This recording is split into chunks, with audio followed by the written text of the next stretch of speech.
This is Boadu TV. Truth and integrity.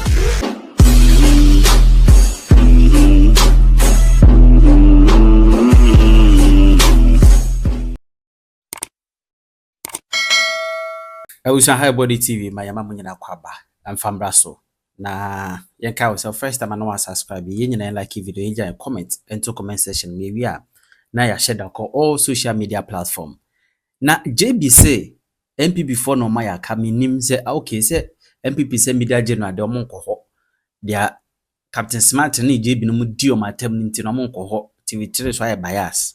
Now, unim say NPP for ba be kwa bato so akwato aba. Na mo so mbato flag bearer die wie ansa ma ba beto police station executives ne district executive ne friends regional ne national. Wow. But almost first na nyasa na no moye no. Adinti na NPP for ye ne sa time ase wo bi si dan no bo roof ansa na ba be two foundation. JB afire de afa ho. Ba JB almost omo no ma ya ka o de ja omo. Eno echi nso no taxa omo ye tua wo mema ye hu eso mfa so bibiri. JB say mire bi beba empanyefo no so man hwe yi a eno ma be formase Mahama ntimi na office jinna na no opoku agement ntimi na office Julius Debra eche se obi ntimi na office sense se mebunu no bufu na ndisi nim no mu feli a adem mebunu ba yomo no omo ntimi na office yekuti ejan bi yenim sample before the ayaka but ye fa ho happy before any ayaka but ye fa ho. But happy before that's why we had the airtime. Mutie airtime. And you air ferry. Because a political party like the New Patriotic Party should not bring themselves too low to that extent.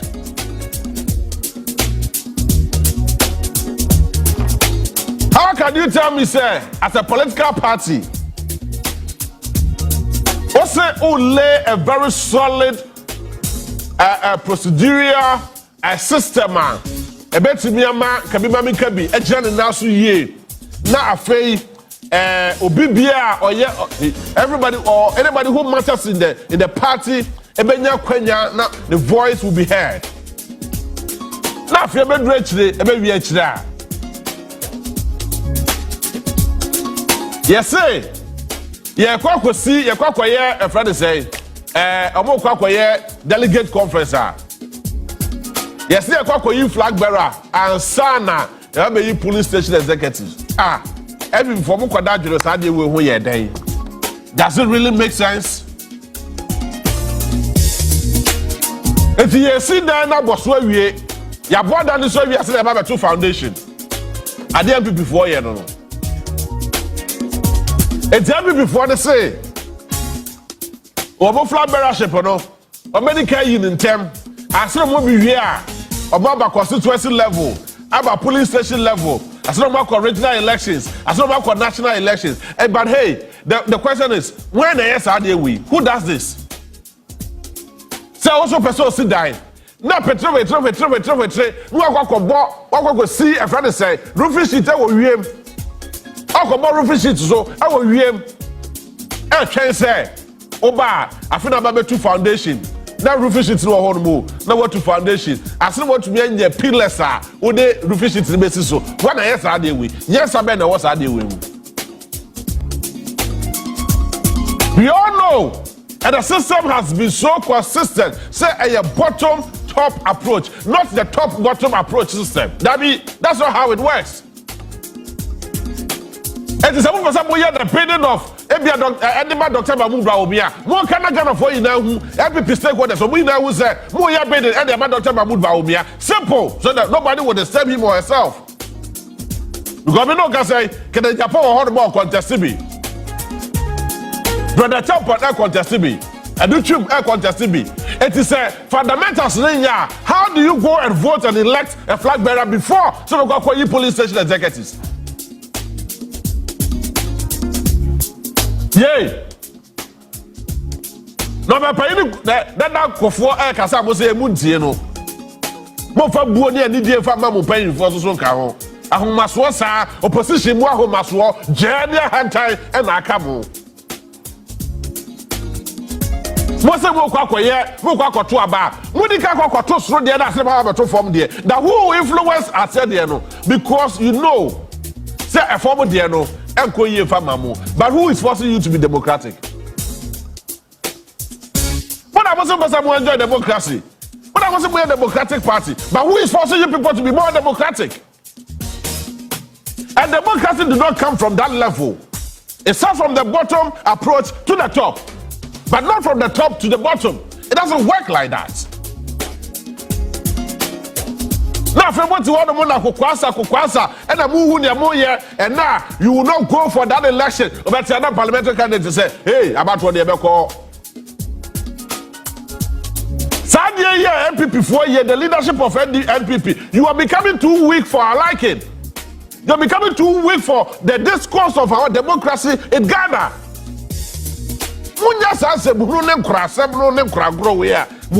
Because we young toss and them away toss our message over baby.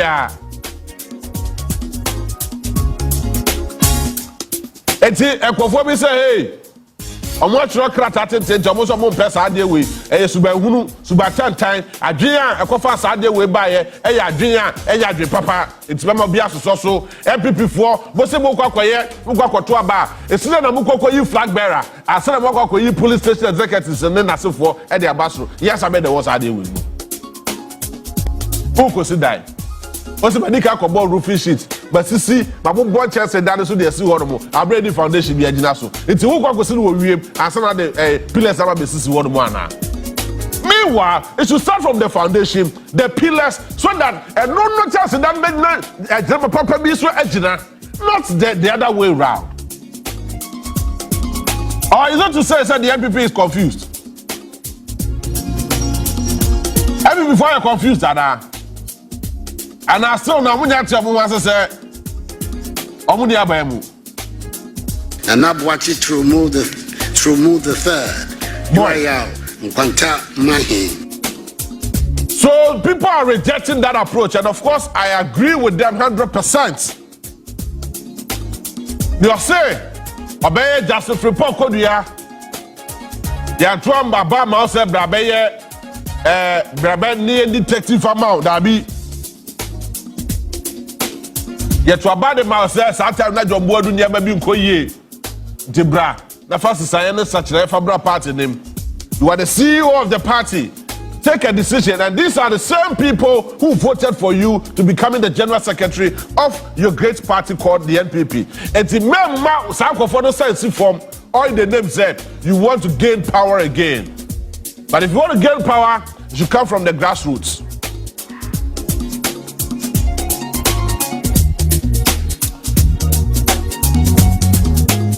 Now, so let me read this. Quick one. Now, Mefa and then is in a member that maybe the Koboka Krawahad say. Now, so the opposition, New Patriotic Party, is trading on a very dangerous path as few top people have hijacked the party. That's why we'll be actually American Kadiama because Nipano feel so peeved. The party friend is Shahaku.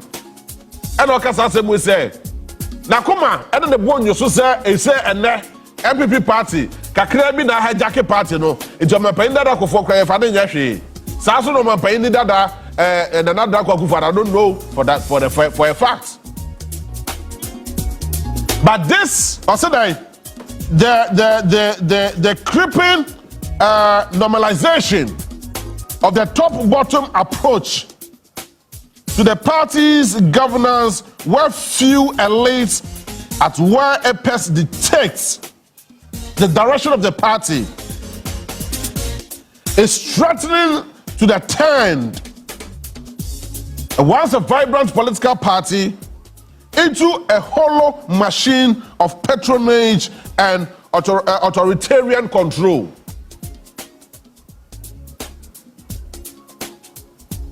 This anti-democratic tragedy must be resisted with urgency. The recent wave of self-serving constitutional amendments being proposed or pushed within the party is not about reform or renewal. It's about consolidating power in the hands of select few. Those who have been praised or presiding over years of disappointing leadership overcomes and now seek to entrench their influence beyond expiring dates. Let us all call on what we call it hostile. A hostile takeover of a party from a grassroots upwards. And this, to me, and make a lot of sense. Says I was say, at the end of the year to what mudada, and also by the fufra. Look, do a proper consultation. Nama gana nino NTS. Nani pakrono join the party no. Onya that better understanding say, okay, jewe ya amwaye, jewe ni pese ya deba, se ni pese ya no. But the oma hoso I say, ye ni kan ko yi flag bearer. Ni yi flag bearer we are. Ni abane abe yi regional executives and national executives. Yi national executives we are. Na abe yi regional executives. Ye regional executives we are. Na abe yi constituency executives. Ye constituency executives we are. Na abe yi police station executives. When in the right sense, will make sure says how they will ever cause our democratic system. Now, what status also personal school? Yeah, my host who are near the Wako University. I say at the Waba Primary School. Yeah, the Wako University we are near the Waba Okobo first degree we are near the Waba SHS. Who for SHS are near the Waba Junior High School. Yeah, the Waba Junior High School we are near the Wako Primary School. And Sunday we are the Wako. Nursery. Why in the right sense? Yes, I bet there was a day we move. Yay! All statistical I say, a second degree. Near about masters. Over masters, we are no first degree. Over first degree, we are near the Waba SHS. Krasini. Now, I think SHS near the Waba GHS. GHS near the Waba primary. Yeah, primary, we are near the Waba nursery. Sir, Krasisam, sir. Near the Tehusa, you say, we're a Democratic Party. I mean, who does this? And that is what the NPP is resorting to do. And I support every single individual who may oppose this decision from the NPP.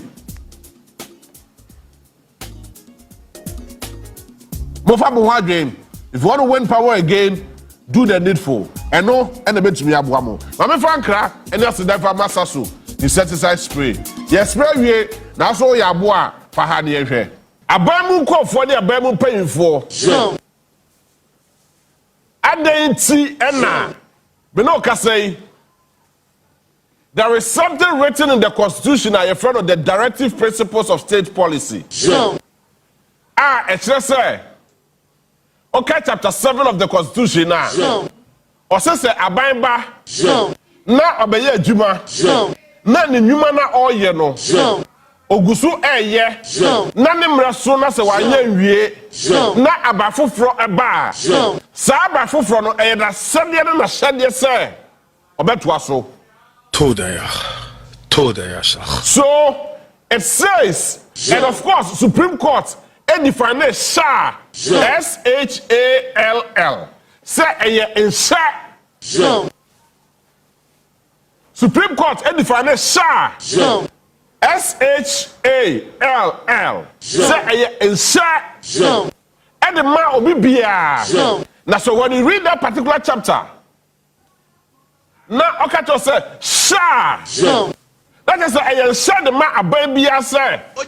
Abandon for bar. Oh, abandoned project na. Abandon bed. About waso. Not for the interest of that particular abandon. But for the people, the interest of the good people of Ghana. And that is what is eminent and very important to the good people of Ghana. Because among Wasika, Anya Wuni, and there was Esika.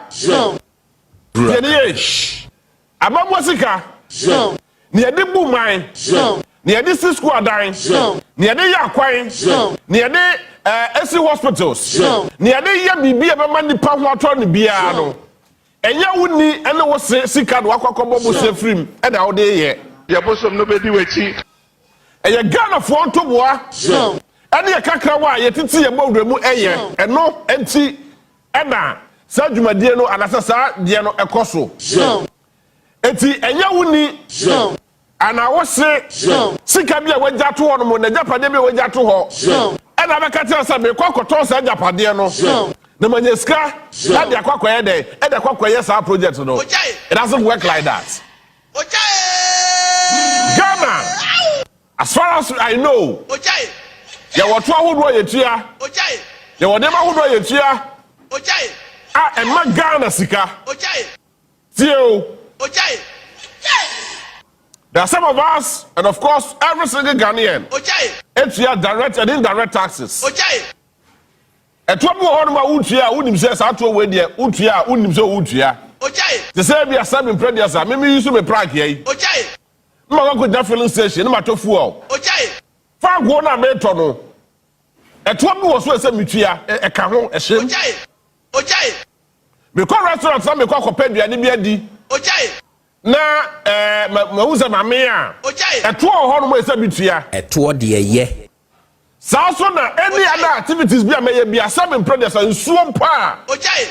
Metompo e to wo so a mitua. E to de ye. Eti mitia eto ena boso me so na se bekatua ba eto ada so no nya to ketwa eto de ye eto yi ye pa boso me so na makatua media general tua me ka eto egu so no nya to ketwa eto de ye na sa to no ekọ aban no ho ekọ aban no futuom eto yi so na eno na direct tax. I pay that direct tax to the good people of Ghana. And of course, to abuy no. Na abuy no, they are born ho bra. Na me call restaurants na me ko didi. Me call shops, supermarket na me ko ton niema. Na me ko koye any other activity bi ada. Enya me akasa services I me pay for. Those ones, they tell me that one na. Ebi so kwa aban no ho do na aban de nya empudunwuma e de aye eto ma ho se na me no ka say aban I friend na John Dramani Mahama aban ana na do aban ana John Versatile aban ana John Jacob Kufu aban ana Jerry John Rollins aban say usi school die at the mammy a onya hwe mami eto de ye a basic requirement, basic necessity, basic things. A baby is what we hear at the Maya. It is a buy a you choir.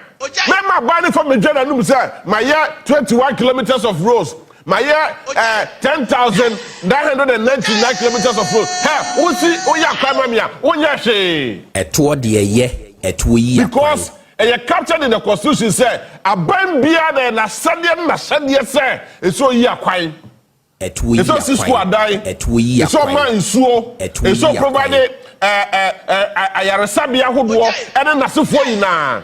That is the principle or the directive principles of state policy. And you captured in the constitution. Ghana manufo ene when I was Samra, I was Rasimajam. That's say Samra ne kwa die. Samra ne kwa die. Yet we first share one man for because I know the a different. It's okay chapter 6 now the baby draw. See, near Madani I can't understand. So, about the Baba Mizuanum. So, we make sure say akwa me nam so yakwa papa. We make sure say hospital be ko menya yare sabia papa bi na me de meti akwa koto na seven prayers abe yare a menya ba bi papa adan menya yare hwe papa. We provide housing facilities, make it accessible and affordable. You make secondary and primary education more accessible and affordable. And that is what is lacking. Ewe ye memuha. Mayana manye. It is a obi bia abai bia ba.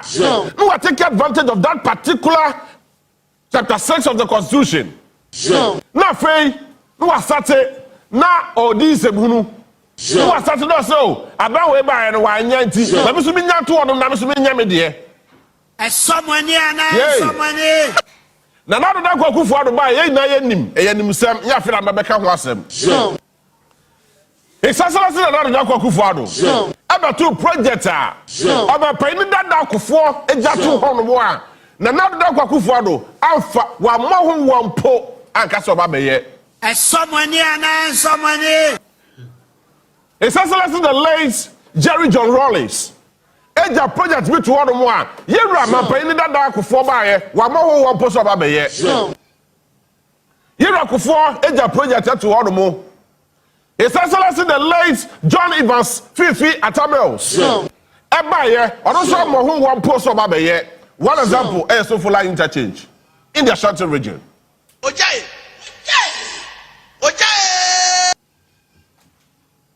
I say, Ediya, I'm a Ghana Sika at a room. Yo, and then this was from Jerry John Rawlings, John Jacob Kufuor, John Evans Atamels, and of course, John Mahama first time. And another Kufuor, and John Mahama again. Ghana Sika, doso poor. Yes, yeah, what's ye? And Yako Amahon was on Yako Pebusia. Yo, Yakwasa Kufuor, which is a Murphy. Yako Pebusia, $3 billion US to say. Sir, $3 billion US no. Yeah, the year, the Baba boy, home bra. Na, yet to me, ama ye Ghana economy no, at me jina, near the beer you put to Newman and so forth. But remember, listen, remember, say those who put to Newman, you see a day, you know. But come put the one more, yeah, a complete year. Ghana for Edgerson Faso. Mama Mistiano, Namin Chicano, and And I want to challenge every single politician. Another fourth republic said there is no single monumental project our Ghana had to say. Yeah, I started a year. Now, sir, I buy no started here. No, after your commission, now you're in good use. as someone here. I saw a free buy mu. It's a private businesses. Say, I don't bet me na grow ye. Na Ghana for no bin my Jumaye. When a Jumaya, a 200 contributions are hold and no na buy no defa, no their bonhobra, na Ghana forces one day, a harawo. The situation is even worse. But what do you say today? They come up and say, so the community,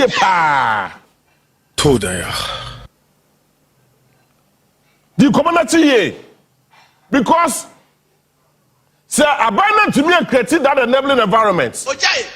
No business is to me grow.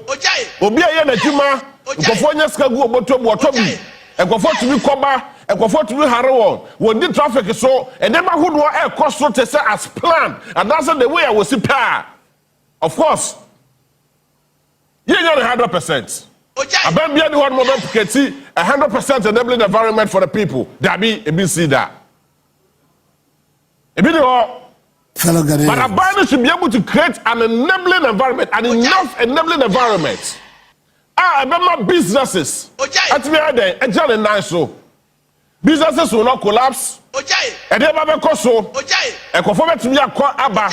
Atonto wo niema na abane nya sankofo no wo ho faso e da boman no bra enti se abane ko yi akọ masika abane no andwene se ma me kobo bo sanfa me hye sa de we mu ansa na manya sika da bi abane will not do that abane bia ni ho no ma etwa se edu time so obo ono akasa no ha akọhoma eso kokobo bosia ansana wenye sika eda bo oman no ho bra abadio meya sabia ya abaya ani enusade hunu. You do not have to be arrested by the so police. You don't need to go and borrow money from elsewhere. Now kokobo bosia na ba beto side atetiare kokobo bosia eda ba ya kwan meanwhile to buta e wo kwan so a e set to be generating revenue what's why you free honomo. A quite of a fast one day, Neska, and they a goo of footroom. Now, also, when you scan the Pia Bosiano, Sand your money now, when you have one more, what's a Ghana for funny free? Now, Quamber so and a Beneska and the Pia Honka. A Quamber so and the Mohobra. That is the fundamental question now. Ye be said on pay. But listen, near new community pa. A bank was here at the project, I hold. na project no ho aba so kai say abai see hospitals are so hospital no kwa enye entirely free abai no anyone na we do hospital one hospital no so fie it is an institution on its own ono so ye nipa to say ya it ono so e say ye bo no ho bra ye bo no ho akohoma ye nema bi e ma Pega hospital no ne ye make sure say hospital no will be of good shape it okwa we simple no teku ne o kakra betua no sa sika no ne ye bo hospital no ho bra na abai anya so fa so kakra bi Zuzobawia abai aya resabia F private hospital because Abano is not aiming at getting profit from the people. But the Abano is aiming at breaking even. Said the Baya, oh Moka, but if you begin to see a pepe, now for their 2 more, no baby, you come up with a free and when you're selling beer day at the call. Yeah, dream, papa. The same way as Abasi school are dying. Abaya Quayan, a Quayan Bayano. Or make sure say entirely free for usage. But Udru baby, Ukwana baby, so to 1 city and a 50 pesos. No what here. Now they are contributing to abandoning the maintenance of the roads. But a baby by a friend of that Kufuano. See, I don't know by Fellow Ghanaians. That's already I say. I'm Wakwata Making budget to say, don't talk radiate chair.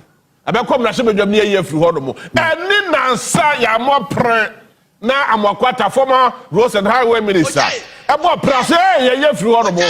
The situation is even worse. Meanwhile, not almost every year nearly over 4 million Ghana cedis and more than 4 million Ghana cedis our road tour na ye de bo Ghana ho bra whether being small or big or whatever it is until further notice. It is ye saska kitikiti way na ye so ye de ka ye de amahodo for so ka ye de ana fofo ka ye kobo say 3 billion na ye pakwa be fa so ye de atua ni ye tu ye ka no de sheda ni ye chance me maame ene me yire a me ba me yire ene me ba wo no ene obi a oba akwa me ye kra enye maje se bebu atopa na makwa yim no Sankra no e de ka awo ye furu asa na ba be pie so e wasase we so bibini au di Ghana ni bia de ka including across ye furu mu ena ye be wo no ene eda oba akwose dia wafa eden ofa furu.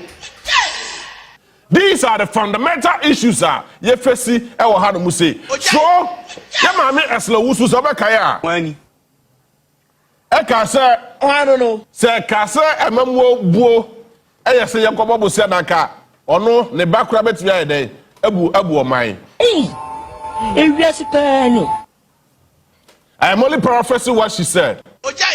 It may not be the same way she said it, but I'm only paraphrasing. It is a command say, now, person today say, and never would one activity I would say, of course, who may have to say. See, I can't see a year, you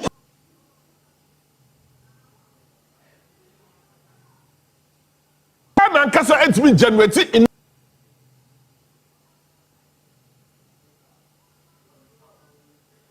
pow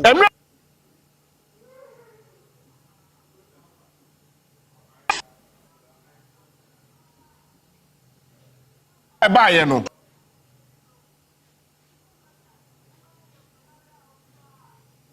ye de baba ye Ghana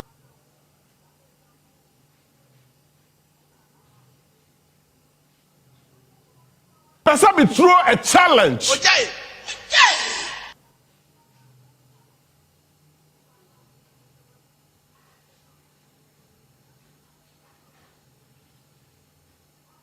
Ye de Ghana, ye 11 sikana, ye charge Ghana for more than 3 years. Ye de ye say kwan bakwa, ye de construct just even 1 kilometer of road. Mayana manye. Just 1 kilometer. Eti abawe bo sori anu akobo bosia na ode bia go to foundation na operate this or ye adwuma no oye so ya na wagem na sika na sa na wayi nani na ba fofra ba no so agasa project na to hono na wakofa we aso ye kokwasa sa na wagem na ode ato hono na abafofra aba saa adako dada do suban ni dada Ghana fo yesi e friend bi agenda 111 yesi e friend bi Aerojet project ni e friend bi wey ni e friend bi yesi e beye sa project na abekwa wi akire na project ni na ka nwuram na mponche awowo ene ka bekire ene gu sa dan ni mu bibi ni ye nipa o bibi no ka say Ghana is facing a very serious and severe health challenge. And my emergency beam na my GH boy and charge this year. Wani. Now if I'm questioning but my GH boy did not want to charge this year. I don't know. You're from Kolabu. Hello, Kolabu Teaching Hospital. Wani. You GH boy will charge it. Now a emergency. Wani. You have said about how many and pana. Also, my main checking here. Sisi abino kasa di empani ho no monti try 37 here okay here they are so meanwhile abino kasa that judge wide the hole okay yeah 37 37 yenya emergency service ebenya mpa na for now I am not sure we can provide any bed because our beds are all they are all full. Na utumi ya hubi ya mame. So oda bi minya kama ye but sisi the way empane say ya no sisi ye nimpa o mpani ho. Okay. Ni akate no. Ni dey ato no mo. Then you call Ridge Hospital. Hello Ridge. Bibi are fine. Sure. GH boy enya emergency kakra bi na minim say bi abetumi aboa ya emergency benya emergency bed ana. Sure. Emergency bed no. Ashotu na baako bi kura na ka ne ho ya atɔ no but ye twense obetumi ne ho beto ne kakra na ye pagya na firi ho no na ene ye pagya na firi ho no ma ye befro why ye befro aha ye befro no dey so you will call almost every single hospital here in our country or in the greater Accra region or the greater Kumasi or whatever all the regional capitals just to seek for a proper medical care because any person be yare see and you be up here and say oba professional can say oh and then the person be yare nti be yare na be call hospital that mean nobody wants anything like that na you be sure you say oh empany ho sa na di pane de sa na wo free no call na abusuafo asate no wosu anye odi eja ho ade o say ya na areho aba na ni pesu but not because ebia akwai ene akwanya na eso munya no eni ho no mo but amamwo a esi ye de enyema ne sise ni gu akwai mu no aban no anye and nobody will question aban no over anything we bibini au me no ka say bibini ye nipa there are several hospitals here la hospital but me for life for example na na na kwa kufu ado ebubu la hospital say oba be si foforo beboa kopem there what is the state of la hospital I mean to say la hospital that the bosom era no pa bia ya sorry a nya kokogusa ni me na me na ye bo na wie na ye gusa dia the friend na no mabosomfo say na no mabosom mo majensa no because you can see yetumi anye told ya we are near for military hospital 500 bed capacity 500 bed capacity one of the best military hospitals in the world see and all equipment will be there see a 500 bed capacity anya kra ma be fa mo bia mama timamu ni bia ko the Yafamba Sabi Predesa, Asrafo, anyone are. What boy who by our security agency said, I won't pause on my area, Yafu won't call. Like we have a 37 military hospital. 37 military hospital, and yet Sabi Predesa, Asrafo, one a cohormo. They will gather for the thing to be for be a cohormo. It is a Kobasa, the Ghana near Yaria. It's a Ghana near bread. Because this is your wording. Chairman, wait, chairman, you. Chairman, and emergency partner. Obenya bed bakwamano. Also, bed man, bed man is here. Bed man is here. na baby a chocho po bia enyi say ye de baby kokoshe na de kokoshe because e chairman bi nti but an ordinary person like me so be fra but you're from JBO when me adwuma wo de TV on today benya emergency o o say ti epedi ho etu ekwa be fa so nya mpa de wa wasem itu ade e babri won kan ono na mo hwe then na Ghana ni no ebre because ya to aba e de ma wona etwa say so bobo ye ho ban no mom ye bom ne ye bo ho ban ye ne ye bo na ko homa e na ye kokko bobo sia se sa bosia no ye fa meye adwuma hodo a e betumi ma ye e de timamufo ye ho hare ye nya kwan na Ghana ni nam kwan ne so a ne ho hare no watumi akwa ba with so much ease pokuase interchange da ne bosom esi wo no mo abosama de da ne bosom esi wo no mo sa hospitals ada ne bosom esi wo ekofo nyansuo nom me no ka say weja my 11 is so short for more than bosom ba ko die nobody is getting water to drink and nobody is complaining about it.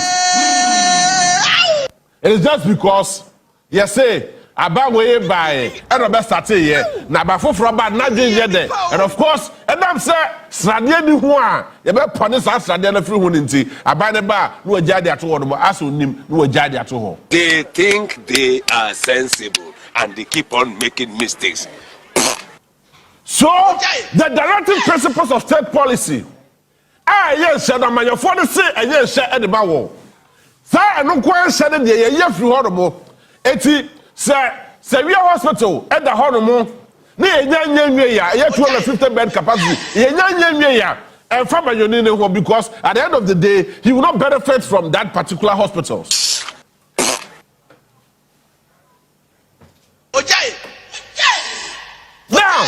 Now as we speak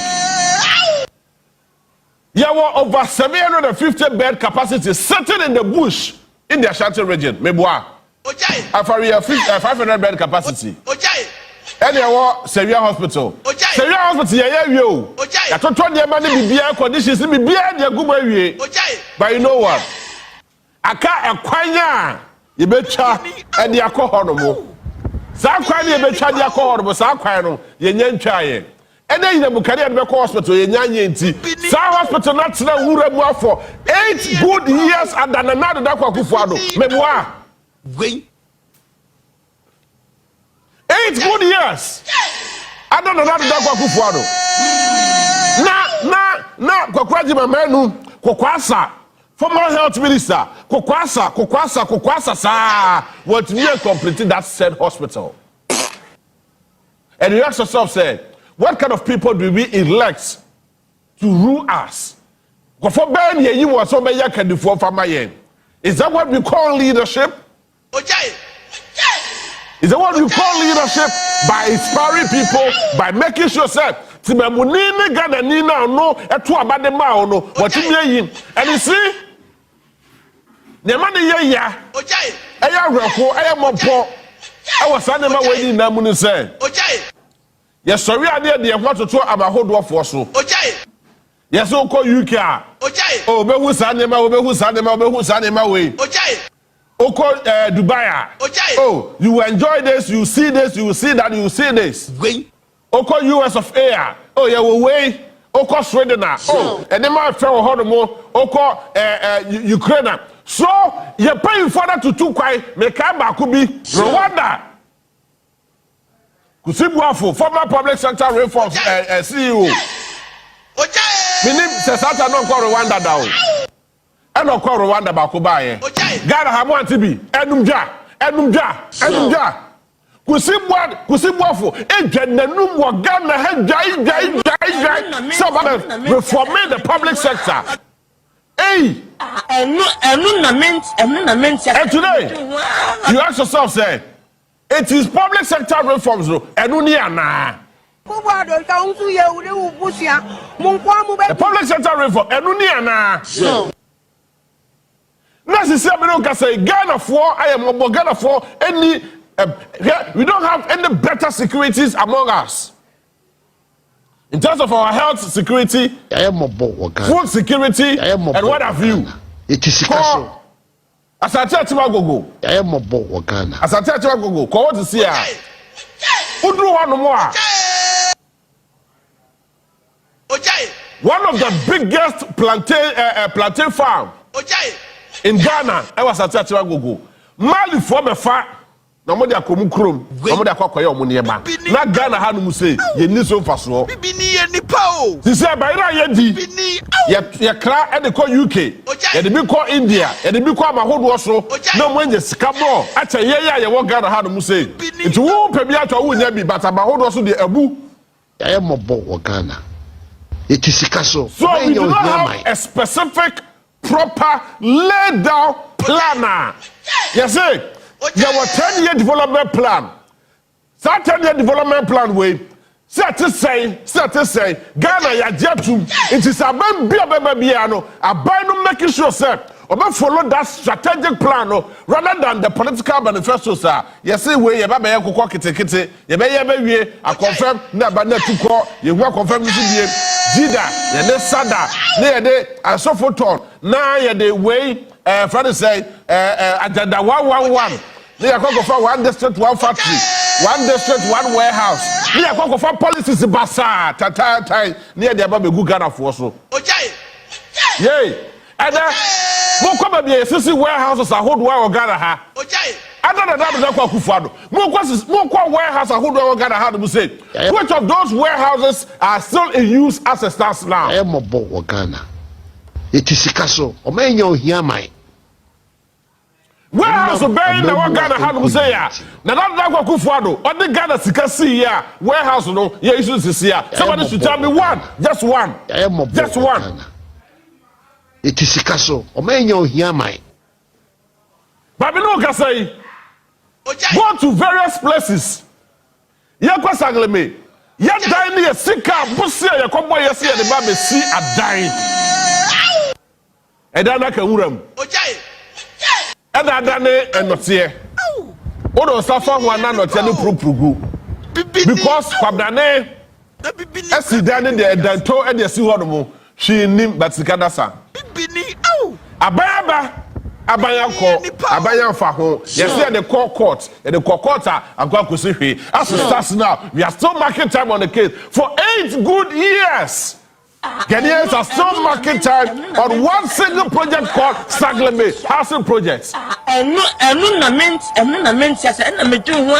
don't take short, I take money. The American now say Ghana for your brain mojanim. At the tea more room. Near the Kentai and your consul and your mamma your four. Ghana for ya priya mojanim ati tie mo rem na ye wia sa sika na ye benya no ye de kenten ade akosuo ade amamanyofo se ye de kenten ne kosuo na enyunu ye nya nsuo po fa nko amanyofo no besomu a no wase no na sika no wa eno ne be bia Ghana aba be no sisi a na ka me no mienu Ghana yedim na ka Ghana enye mobo.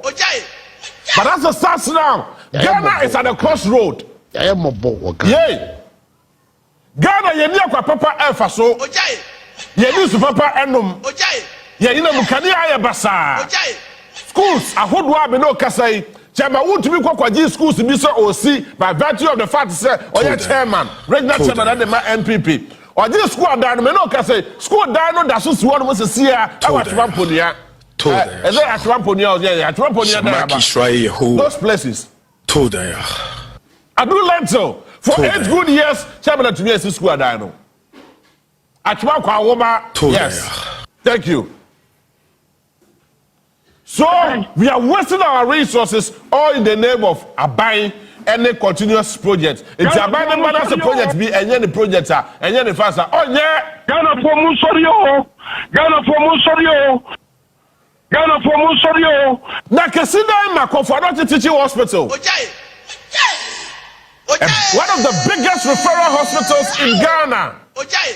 A year referral hospital for 8 good regions. Here, Kofarage Teaching Hospital. 8 referral cases from 8 good regions in Ghana here. na kofa no titi hospital na kasa yare yet bi mo ho bra Bibini au au na aban ya na je say aba renovate kofa no chi na ye wura aye body dia aye body mu aye boy mu ase ye search the apanyakopon tete pom yakopon say omo ye wura otufo say tutu abebi asante kotoko hene omo de ho ban na o hira no no na hene no nya kase pa na ababa say ohene a on sika on mejo mesa sika because of sika dwaso ababonti aba sika se ode ye komfo no tie na abaya ya komfo no tie tua sika e de ma no de bo ho bra na sa aba ne te wono mu o se onye ye wie ye yi nkofo efan free wono mo fa won ko an alternative hospital ni nya daje ehwe komfo no tie a ye koye a semi producer Severe hospital ada ne bosu besi wono mo a ye boye mu ase na ye ma yetizu a ye hu hwe ni ye hu aye danto kwan bi e be fa so aga na ma be ye ba kwan no na dama kuma so afare military hospital 500 bed capacity ye boye ni nurse ye kwa ye se ye da ni si wono mo but bibia ni mu biem air conditions asay apro empa asay apro but me no ka say obia afri mu because benya an emergency health care I don't take far. I don't take so far, minutes. and this is the kind of Ghana we are living in. This is the kind of system we are living in. And no number to say about do baby yedi. And yeah so no, we have a very huge responsibility. Adaya, me NPP ni NPP be ye. Oh, Nanado wa born home modern say. Oh, John Boadu Mahama, on no ya yo, wa born home modern say. So we are always making sure say yeah, do your political party. I tell you, on my your team, on my your tete, on my your kwaje bosia, near the Kwakototi road, your mom and pennies of a chilito. Omojare. They are sick people. We live in a country where every single activity be a because to be ano, your kobo bosia because ye nim, yes, sir, and so ye chi. Ye nim kwa mafasa mo ye hobra. It's yana. Ghana edeka enyuma abai no timi kreti enyuma but abai egu enyuma tio abai enkreti enyuma but abai egu enyuma yati kom ha no say Keno Foriata our former finance minister egu Ghana for businesses ahodo banks ahodo ogu enyuma Emma other several businessmen collapse on businesses eji osika ekwotira manone. Why? Because amamuonu na enye. Yesa ahochira baaye. Yesa how baaye. Yesa amane baaye. Emma kwofo bebre ekwotira fie. Ebonum binom ede ye prewayi sei. Ebinum be ede kwakoye robbery. Ebinum ekwakoye nema hudo bebre. Ana Asɛm fata say nipa da se ne hu be shim but enam ahokyere mobrowa ene ohia ene amane ene se ye dane ye tie ne ye sori a ye ni ba bia be konti na twase nipa da se ne ho kwahye ade a Asɛm fata say eso oye Bibini au ba bi no ka se ye se ye chiro man yo eti ye jai o mind policy e de ato ho no bo ye jai e de sisei ena ye se ye ba ye be ye sa project wey ye be 24-hour economy oh I know the Ghana for budget so ye be ye kokko kete Ghana for budget so ye the other intervention programs be ba meanwhile ni ye refi say ye wo mind project anya kra o ma pay that of blessed memory Kwame Nkrumah a 7-year development plan and to what Ghana why is that development plan 7-year development plan or yeah the Ghana or Nunuma or yeah and now we know can say some of these projects are still being in use as it starts now. Kwame Nkrumah Obey President of the Republic of Ghana. Ojefa wo de ma yen. The project ahodo ye. And then dem ye no. Ghana for and na me no kase yegusu eyisu bi. Minim kra minim tema motorway. Meboa. na baby aba oso abayete ba moto we a no de tumago fi ade kwa kwotare ntuma foforo mu tieni yo watete tumago dada ade kwa kwotare ntuma foforo mu. How long is that going to be? Maya was where they are normal. It's Ghana. Ye heli wana where ya from for echa wana where ye juma ye. Oh, ya ma from for baso. Oh, where they are ye because of yes Ghana. Or ma obi ni. Kakebe de mama obi anu when ya so. No so oh where they are ye where they are ye where they eh. Come because we just credit word ho and those people the nation reckless me no can say omo bogana mai ama me no can say Ghana for me no he wo a wunya enwo ba akra hye wo yam Ghana ni akra no or that so the Ghana ka God have mercy upon us. Yeah, the Ghana ka o aya tu ya kan dia kwakwa sheda chance ye benya sika na ye de atua nti aban bia ba no be boka de gu on mo expecting the new government to come and pay those debts. Bibini any power. But none of these projects are ye de Ghana sika ye no none of them ada sisi am no ka say some projects we. So bi sa ho say e ba de say ala ko fadoche maternity blogger another kwakufu the years osi what to me say within 8 years.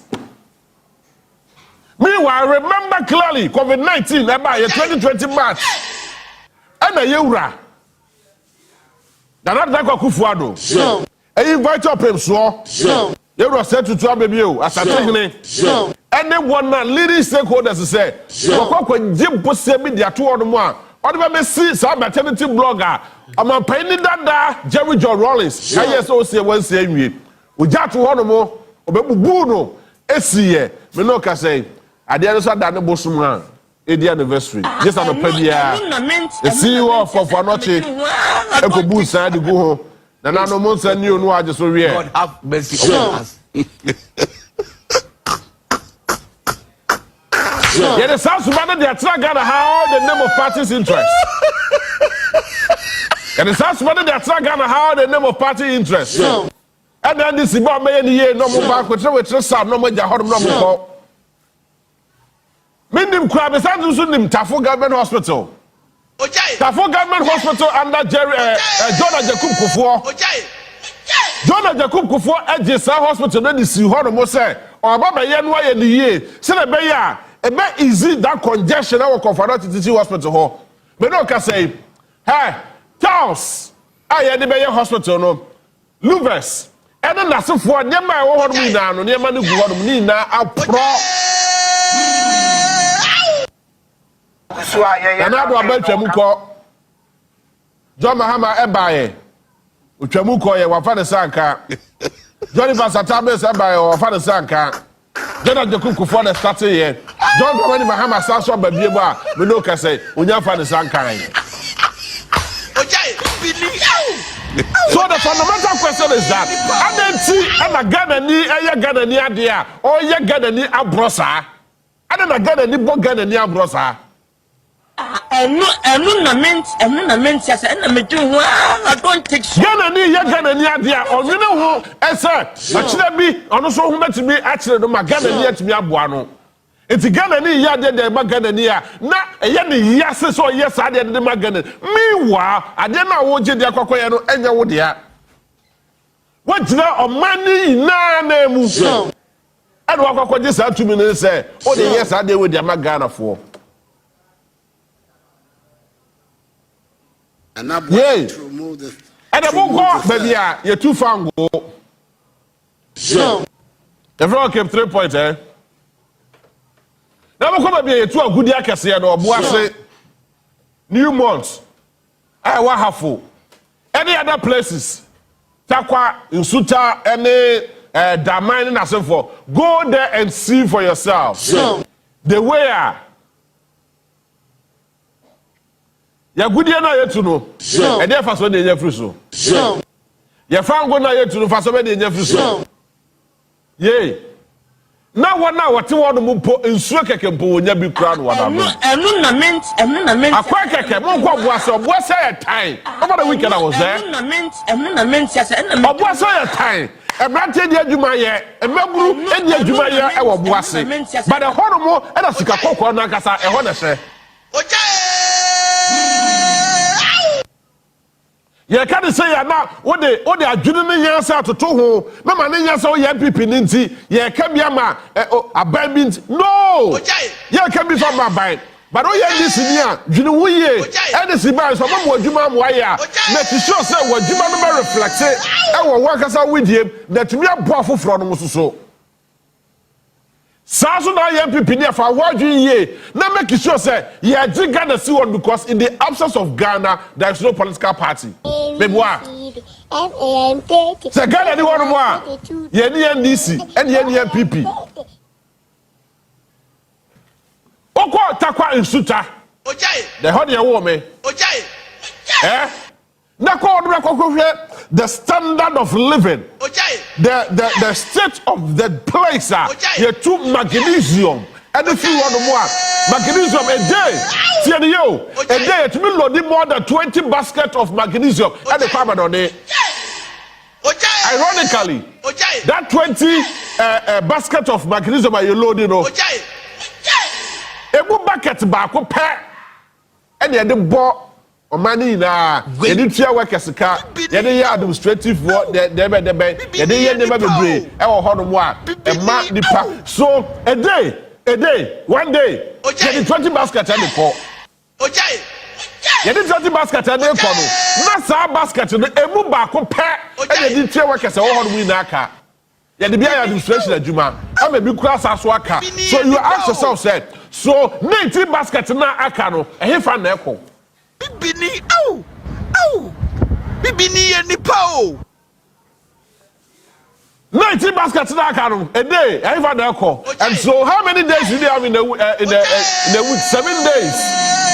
I see a combo first 30 days, 31 days, an average of 30 days.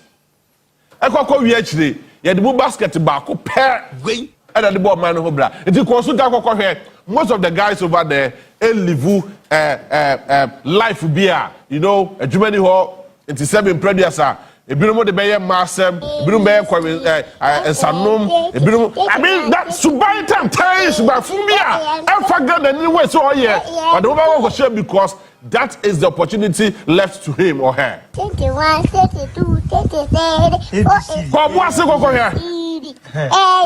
What Dama go here? I have to go here, the man cost so horrible. Called the land of gold. Yeah, a friend say, Takwa. Go first, Ghana. Just go there and see. Called the man go here. Called Prisia, called Honey Valley. Called Aquatia near to diamond. Oh, horrible. But no, can say Aquatia is full of gold. It's a land full of gold. But the end of the gold in the and now we can say Ghana, I am Mobo, and we pride ourselves and say, oh, your God needs now. About to see Ghana is sitting and stabilizing. So, US, I will go to results and say, but Ghana, you tree, I will say you gold. But we cannot convert our gold to enrich ourselves. Eba ma who go for so mesia yen but yeah sande ma ye de che ho nyina sia no ne awie ne asa kosa nkofo we ho no mo obutiri we asa mafia di soja wani ne akoko bobo sia I don't know $3 billion US say yewra ya ye de ya ko kire ye pa o na ye sadaka ye mahabat the fundamentals no a wiki kakra the American rate na expose ye it is a trade man for car the $3 billion media buyer ya now oh we can give you that money if you Moscano when Oscar the Bema but conditions are all on the say there was a 7 previous a enemy answer it is can you find enough farmer because the Baba mo the bear massem no could be one and the beer summer and the man and who hears a fata. A new time about this cana, Munyaska Frontier. It is can ever to me and son near the Amamu. Now, for Ghana to be a Dajaba be a Kenke party because yes, say. Yakwaje bosia ye ni age say bosia no sika ni biamba ye ni age say ye keke party say ye wache party all the names say yakwaje bosia be biamba. Really? Is it a kind of Ghana we have? Is it a kind of Ghana we want to live in? Is it a kind of Ghana we want to manage? Is it a kind of Ghana we want to nurture? Jesus Christ.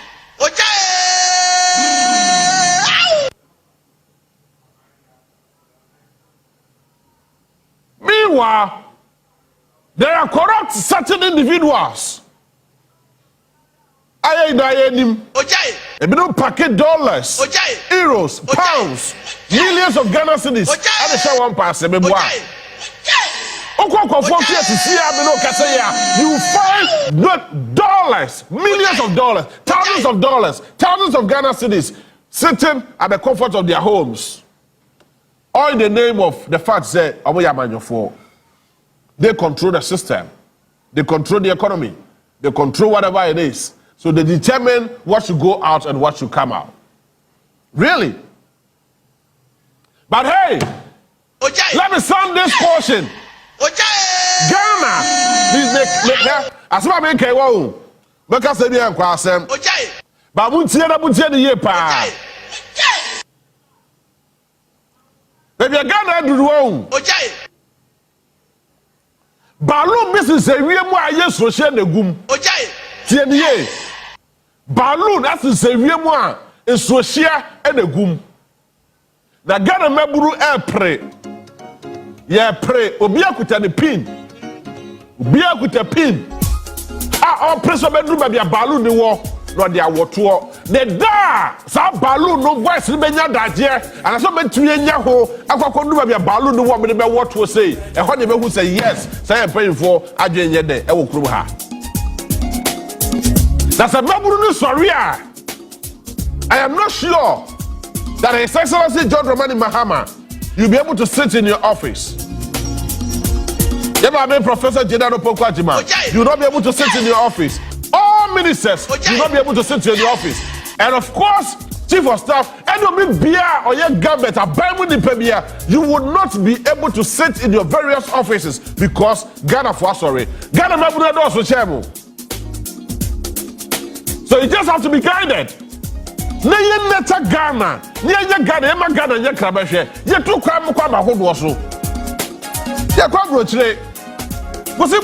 Rwanda by.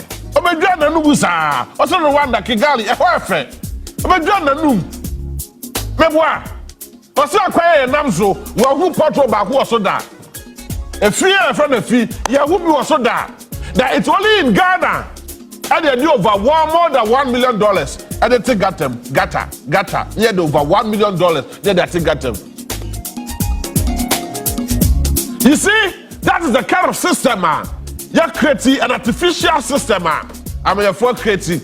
It is all yet to me. Now, starting bisa, I'm your four questions.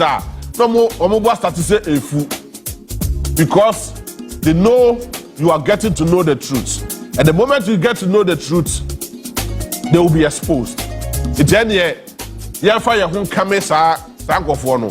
No more start no more 2D. Where the bunyard or NDC, we bunyard or NPP ni. Sa no more musa.